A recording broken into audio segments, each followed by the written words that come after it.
No, sveiki, autocienītāji! Šodien ir ceturtdiena un atkal mēs esam Subaru pasaulē.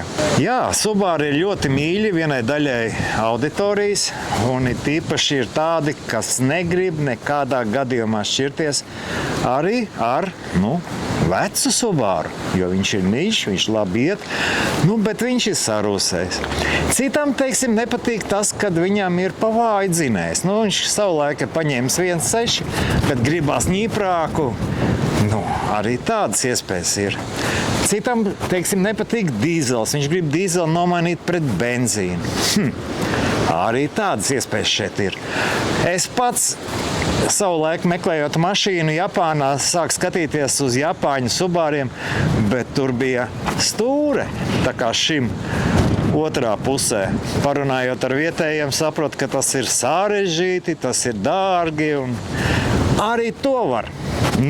Respektīvi, ja jums ir mīļš Subars, tad šajā servisā labo auto ne tikai nomainīs eļļas un apkops viņu, bet arī pārbūvēs.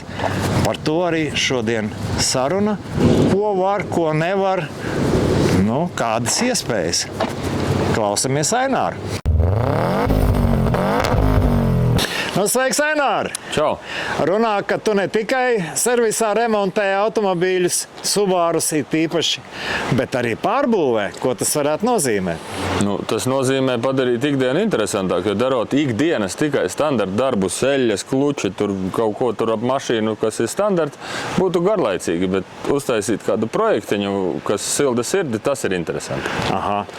Varbūt iesildīšanās laikā pastāst īsumā.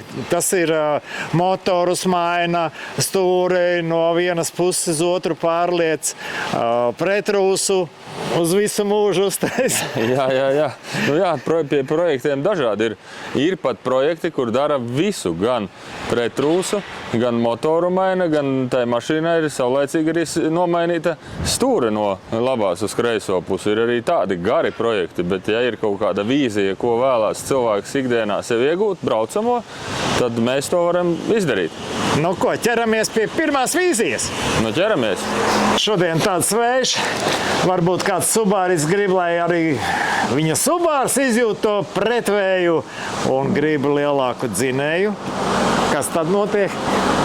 Tad notiek tas, ka, ja tev ir tāds labs, veiktspējīgs dzinējs, tad šāda te paša vēja, kā šodien ir ārā, tu vari ar savu Subaru uztaisīt, griežot saules vai kādā kārtīgā trasē. Atvilkt savu, kā sakot, dūšu. Jā. Tu te tādu klasisko imprezu. Jā, šis projektiņš ir tas, ko uztaisīja priekš sevis. Tā kā taisīju priekš sevis. Tad gan uztaisīju no apakšas pretrūsu. Mašīna man paredzēta šī ir tādam izpriecām. Iepriekš tai automašīnai bija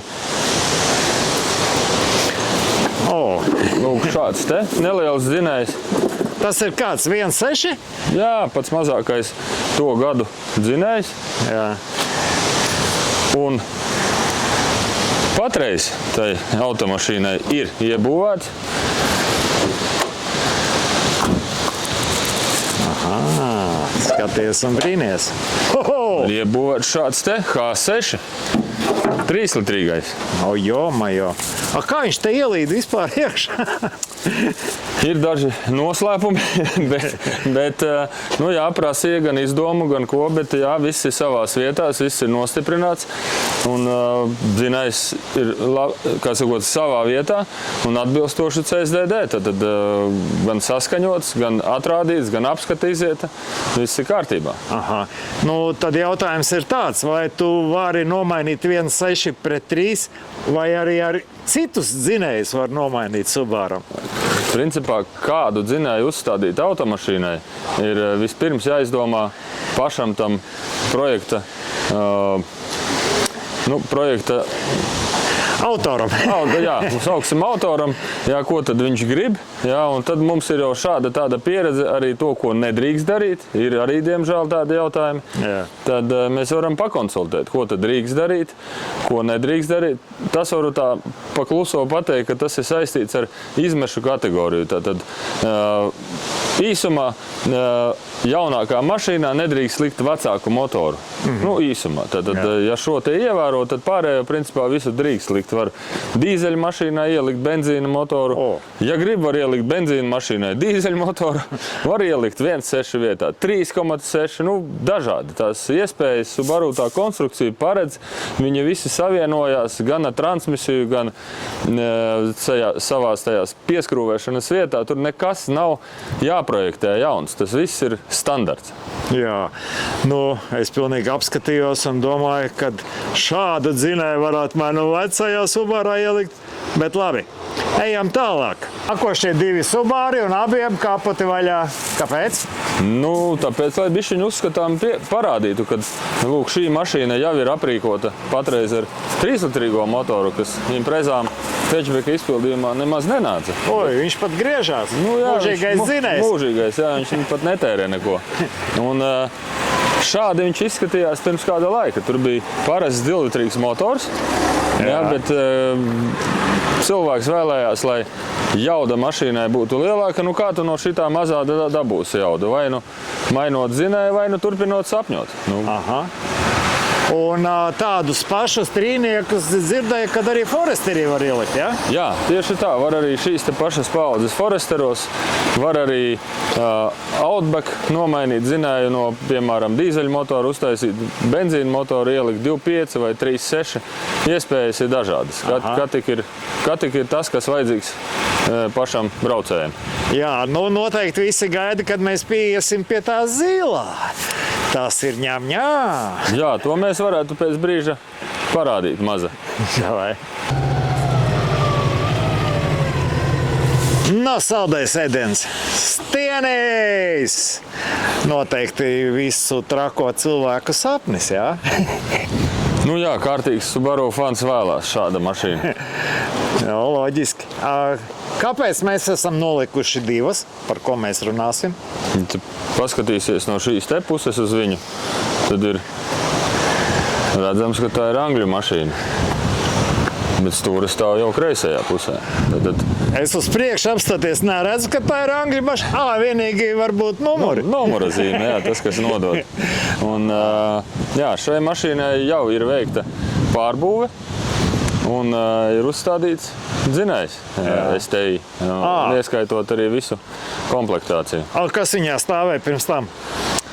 Pirms tam bija nokauts 1.5, bet toties virsbūve vesela. Tam ir stūri pareizā pusē, Japāņi. Tam ir stūri pareizajā pusē, tas ir tuvākais projekts. Tuvākais projekts te jau ir, kur par dzinējiem runājot, nav dzinēju.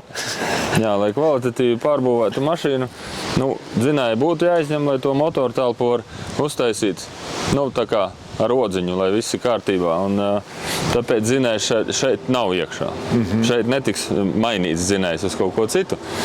Bet šo te projektu mēs varētu tuvākā laikā atspoguļot, kā tad mums ar viņu iet padalītos. Ja? Jo cilvēki dažreiz nesaprot, nu kas tad tur stūri pārlikt. Tas ir, tu pārskrūvē paneli, pārskrūvē stūris mehānismu un brauc. Bet tad mēs varētu tādās niansēs parādīt, cik tad tur ir tā darba un kā tas notiek. Gala rezultātā tu iegūsti kulta auto, kas nu, tā izskatās, ka cena tikai katru gadu pieaug kā labam vīnam. Tāpēc varbūt ir vērts šādu auto iegādāties kolekcijai vienkārši.